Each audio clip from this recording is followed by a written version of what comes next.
నడుమ పెండ్లిళ్ళల్లా కొత్త కొత్త ఆలోచనలు చేస్తున్నారు దోస్తులు.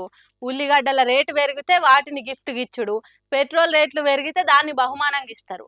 అట్లా ఎన్నో చేసిండ్రు చేస్తుండ్రు. హగు అట్లనే ఇక్కడ కూడా పెళ్లికి వచ్చిన వాళ్ళు ఏం చేసిండ్రో చూడుర్రి. ఏది సారు మీరిస్తామన్న తులం బంగారం ఎక్కడా?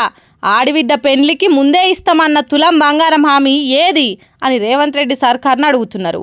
ఇక్కడి లీడర్ను ఎంత అడిగినా లాభం లేదనుకున్నారో ఏమో. 10 తులాల బంగారం ఏమైంది రాహుల్ గాంధీ అని అట్టపెట్టెల మీద రాసి చూయిస్తున్నారు. ఏక్ తోలా సోనా కహా హే ప్రియాంక గాంధీజీ అని అడుగుతున్నారు. మీ తెలంగాణ సీఎం ఇచ్చిన హామీలు ఏమైనాయి అని ఢిల్లీ లీడర్లను అడుగుతున్నారు. ఆదిలాబాద్ జిల్లా ఇచ్చోడ మండలం ముఖరాల కొత్తగా పెండ్లైన నవవధువరులు ఈ తిరుగా సర్కార్ ఇచ్చిన హామీ మీద నిరసన తెలిపిండ్రు. కామ్లే ఆమోల్ గీతాంజలి అనే ఈ కొత్త పెండ్లి జంటకు తులం బంగారం కావాలి, లేకుంటే మా పెండ్లి జరగదన్నట్టు కాదు. రాష్ట్రంలో ఎంతోమంది బీద కుటుంబాలు సర్కార్ సాయం కోసం ఎదురు చూస్తున్నారు. వాళ్ళకి సాయం చెయ్యుండ్రి అన్నట్టు ప్లకార్డులు పట్టుకొని పెండ్లి మండపంలో నిలుస్తున్నారు.